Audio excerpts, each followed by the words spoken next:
जा मग आता जाऊन जरासा आराम करा. मी ना शिलाच्या पायाला जरासं क्रीम वगैरे नाही तर तेल लावून जराशी मसाज करून दे. तिचा पाय दुखत असेल डोळ्याला क्रीम लाव.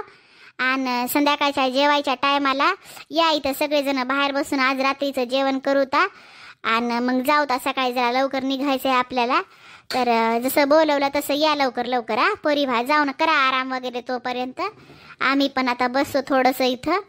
आणि काय सगळं पॅकिंग वगैरे करता आम्ही आमची. मी ना तू थांबशीला सोबत थोड्या वेळ. बरं जाते मग मी शीला सोबत. तिच्या पायाला जाऊन लावते जराशी क्रीम वगैरे करते मसाज तिच्या पायाची. जरा डोळ्याला लावून देते. तुम्ही करा तोपर्यंत तुमची पॅकिंग बिकिंग. हो की जाय तू. चल ग शीला. हो चला की. अगं शीला तुला डोळ्यानं दिसेना झाले की काय? अगं तिकडं नाही ग, या साईडला रूम आहे आपली. चल इकडं. माय व ताई काही दिसेना झालंय. मला वाटलं इकडंच आहे काय की. डोळ्यानं काही दिसेना चाललंय.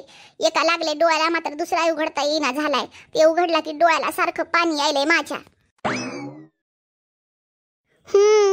अजून मार उड्या पाण्यामध्ये. पोटच भरल तुझं. काय माय ही डबरी कुठली की माझ्या मुळावरच उभी राहते. नुसतं बोलत राहते. डबरी कुठली की सासू म्हणून सासू. लागल्यावर एवढं बोलाव का? हिला अक्कल नसल्यासारखी वागते. शिवा द्यायला लागली, बोलायला लागली. मला जरासा विचार करून तर बोलावं असतं. आंभाळावं चुंभाळावं अशा टायमाला मलाच ऐकायला लावायली. काही काही बोलत राहिली. डबरी कुठली की. जरासा अंगावरचं मास कमी व्हायना हले हिच्या.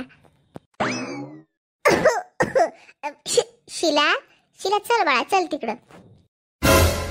आता का वर्षभर इथंच उभा राहायचा विचार चाललाय की काय तुमच्या दोघीचा? हा की रूम मध्ये? हो आई चालले. मी चालले घेऊन शिलाला. चल ग चल शिला. उभं राहू नको इथं. चल. प्रफुलचे बाबा जा तुम्ही बी आराम करा. मी काय म्हणतो शांता, जरासे पेढे बिडे घेऊन येतो. ते इथं कोणते पेढे तरी चांगले भेटतात म्हणा, तर ते घेऊन येतो. नाही का आपल्याला खायला होते सगळं गोडधोड थोडंफार तरी राहायला पाहिजे खाण्यामध्ये. हो बाबा इथं कोणते खव्याचे पेढे भेटतात म्हणा. ते टेस्टी लागतात खायला. जाऊन घेऊन या तुम्ही. केशवला घेऊन जा सोबत. नाना चांगले वाटतात ते खायला. सगळेजण खातील आवडीनं. लेकरं बिले खातील आवडीनं. जा तुम्ही घेऊन या. नंतर आम्ही तोपर्यंत पॅकिंग वगैरे करतो. तुम्ही आल्याच्या नंतर तुमचं काय राहिलं असेल तर टाका बॅग मध्ये. हो चालेल. मी जातो बाबा सोबत. चला बाबा. आणि भैया आई तुला कळ ना का? हा तू सुनायला लेकीसारखं काऊन वागवायलीस? असं दाखवायलीस की तू लय प्रेम करतीस म्हणून. हा असं कशाला करायली? जाऊ दे ना मग. डोक्यावर चढतात आहे. चांगलं बोललं की कशाला बोलायचं? सोड ना ह्याच्या नादी का लागायचं? याला असं सोडून द्यायचं. याला एक शब्द जर चांगला बोलला ना डोक्यावर बसतात. मी म्हणाले मामे आईला काय झालंय की एवढं चांगल्यापणानं समजून सांगणं आणि रागवायली असं एखाद्या आईसारखं. असं कशाला धड धड बोलत जाय तू. सासू हसत्या दोघीची. नाही ग शेवंता मला लय राग आहे या पोरीचा दोघीचा बी. तुला काय वाटतंय मी ह्याला चांगलं बोलायलो? माझ्या मनामध्ये ह्याचा लय राग हाय. कशा कपटीनं वागतात मला का माहीत नाही की काय. पण तुझ्या मावशीकडं तुझ्या बाबाकडं तुझ्या भावाकडं बघून मी शांत हाव. घरी जाऊ दे की ह्याची कशी काढते बघ की. लय नाटकं करायला आता. शिला तर लयच माजल्यावानी करायली. माघाऱ्या बोलते मला का माहीत नाही की काय.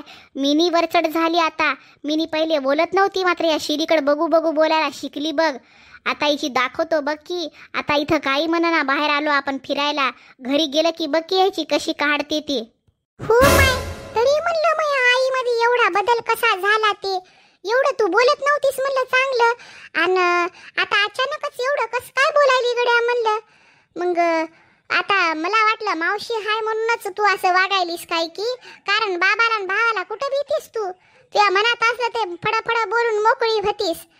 पर आता मावशीच्या पुढं काही बोलता येणार काही नाही. ती सांगून जायची होय प्रफुल्ल दादाला आणि केशवला. बरं झालं असंच त्याला दाखव की तू प्रेम करतीस आणि लय जीव लावतीस म्हणून. याला चांगलं बोललं की तुला माहित होता आजकालच्या सुना कोणी कोणाच्या नाहीता. बराबर जरासं चांगलं काय बोललं की बराबर डोक्यावर चढतात. त्यामुळं त्याला पायातलं पायातच ठेवावं लागते. डोक्यावर बसवायची गरजच नाही बघ.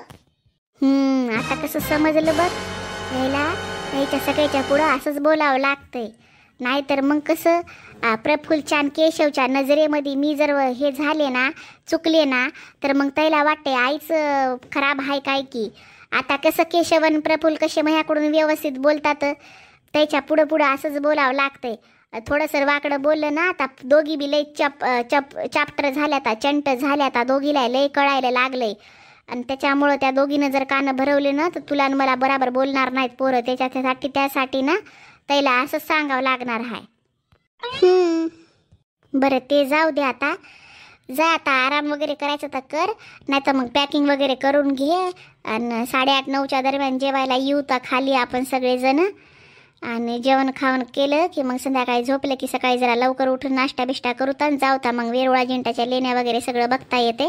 आता सध्या कसं इकडं कसं पाण्यामध्ये जायचं भेव वाटायले. लेकरं होतं ह्या मोठ्याचं काही वाटत ना, मात्र लेकरं होतं ग, लेकरं बिकरं पडले त्याचा काही एन्जॉयमेंट होईना झालाय, काही नाही. लेकरं फिरायला आले तर जरासं त्याला बरं वाटलं असतं. पाण्यात उतरू देवा वाटाना काही नाही बाई. शेवाळ चढलेलं नुसतं माझा पाय घसरून त्या दिवशी घसरला जरासा, तर मी म्हणलं माय लेकरं बिकरं पडले तर कमी लागणार नाही, दगडं होतं नुसते. त्यासाठी तिकडे जावता, तिकडे बघता तरी येतात लेण्या वगैरे, तिकडची तरी जराशी माहिती येते, कळते काय आहे काय नाही ते, कधी कोरलेत काय नाही ते, नाही का. जाय मग जरासा आराम करून घे, बोलू तर संध्याकाळी जेवण झाल्यावर. आणि कर मग आराम वगैरे, जाय पॅकिंग वगैरे करून घे. नंतर मग जर वेळ भेटला तर बोलता येते आपल्याला, बोलत बसता येते. बरं. हॅलो मंडळी, नमस्कार. कशा आहात तुम्ही सर्वजण?